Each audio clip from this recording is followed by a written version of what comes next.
You can hear more from my interview with House of Lords frontman James Christian on my Patreon at patreon.com/FulhamBloom or click the link in the description. So when is it that you moved to L.A.? Well, I moved to L.A. a long time ago. I mean, we're talking 27 years to be exact.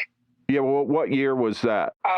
1980, let's see, the first HOL album was in 1987 or 88. So 2 years before that, because I went out there to join another group. It was a band called LA Rocks, and I spent a year with them. And Chuck Wright was in that band? Yeah, well, Chuck Wright wasn't in the band. He used to get hired if we were doing any showcases. But only one time I worked with him was the first time he came into the rehearsal, I started singing, and he said, I know your voice. I've heard that voice before. I said, well, it's probably because I dropped the tape off at your house like 8 months ago because you were looking for a singer for Quiet Riot. And when I knocked on his door, I told him who I was. I was really a greenhorn from Connecticut. And he just said, well, just leave it out on the front door. And that's what I did. And I never heard from him again. So obviously they got another singer. They had another singer already with Paul Shortino. Yeah, which is a similarity with your voices a little bit. Yeah, I know. But they had already had a singer. In other words, Paul Shortino was already chosen before my tape even got to be heard, which was really, somebody told me to go there because they were looking, and I was hungry at the time, so I said, I'll do it. So, but anyway, make a long story short, it was Chuck that heard me then, and then just said, he goes, I've been trying to reach you in Connecticut. I have your number from the cassette for months. And I said, well, I don't live in Connecticut anymore. I live in L.A. And then he invited me over to meet Gregg Giuffria and told me about the band that they were putting together. He took me on Vince Neil's bachelor party on a yacht, which was like, to me, coming from Connecticut, I'm out to sea with like people like Billy Idol. Gene Simmons was there. Everybody was there. That was anybody. Wow. It was, what a start to your career, Okay. And I didn't even have the gig with House of Lords because there was like maybe 10, 15 people that they were looking at.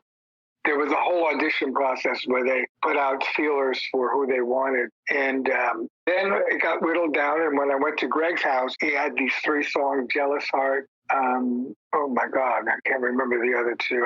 It was a really tough song.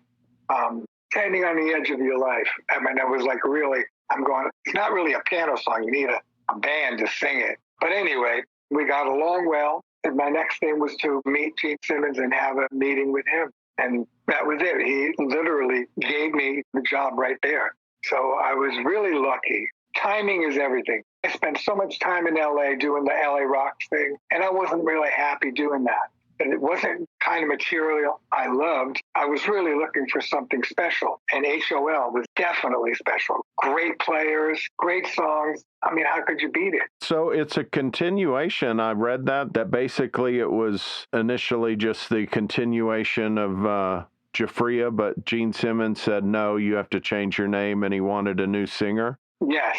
The funny thing is, I always liked Glenn Isley's voice.